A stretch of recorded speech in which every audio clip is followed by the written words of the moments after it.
నమస్తే అందరికీ. ఈరోజు వీడియో వచ్చేసి నేను నా క్యాబ్ కష్టాలు.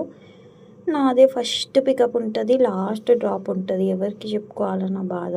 ఎవరైనా ఏమైనా అంటే నీకేంటి మంచిగా ఇంటికి వస్తుంది, ఆఫీస్ దగ్గరనే దింపుతుంది అనుకుంటారు. కానీ ఫస్ట్ పికప్ ఉండి లాస్ట్ డ్రాప్ ఉండి అట్లనే మన ఇల్లు ఎన్నో ఊరవతల వెలివేసినట్టు ఉంటుంది కదా ఈ హైటెక్ సిటీకి. వాళ్ళకి అర్థమవుతాయి నా బాధలు నిజంగా. అందరినీ పిక్ చేసుకోవాలా. ఓ డిజైర్ వేస్తే నలుగురిని వేస్తాడు, ఎటికా వేస్తే 6 మెంబర్స్ని వేస్తాడు.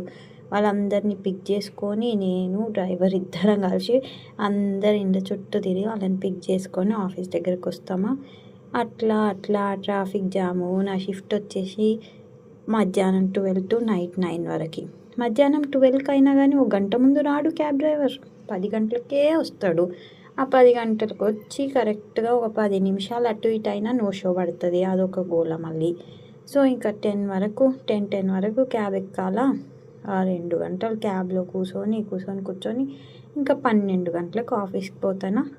ఆఫీస్కి చూసిండ్రా ఎంత వెళ్తురుందో. నేను ఆఫీస్కి పోయేటప్పుడు ఇంత వెళ్తురులా వ్యూస్ ఎంజాయ్ చేస్తూ ఏదో ఒక వెబ్ సిరీస్ మూవీ పెట్టుకున్నా కానీ అయిపోతుందండి నాకు ఆ 2 అవర్స్లో. అట్లా కేబుల్ బ్రిడ్జ్ అవన్నీ తిరుక్కుంటూ పోతామా ఆఫీస్కి. పోయినాక ఆఫీస్లో ఆ వర్క్ చేసి అలసిపోతాం. అలసిపోయి మళ్ళీ క్యాబ్ ఎక్కాలి. ఆ క్యాబ్ పోయేటప్పుడు ఒక సోది. నేనే లాస్ట్ డ్రాప్ కదా, ఫీమేల్ ఎంప్లాయీ. సో ఎస్కాట్ కావాలి మాకు, సెక్యూరిటీ పర్సన్. ఆ సెక్యూరిటీ పర్సన్ వచ్చే వరకు వెయిట్ చేయాలి. అతను వచ్చి ఎక్కినాక ఇంకా ఇంటికి స్టార్ట్ కావాలి. ఆ సెక్యూరిటీ పర్సన్ ఎవరైతే ఉంటారో వాళ్ళు కూడా అనుకోవచ్చు వీళ్ళు ఇక్కడ ఏదో పక్క ఊర్లు ఉన్నట్టుంది అని చెప్పి.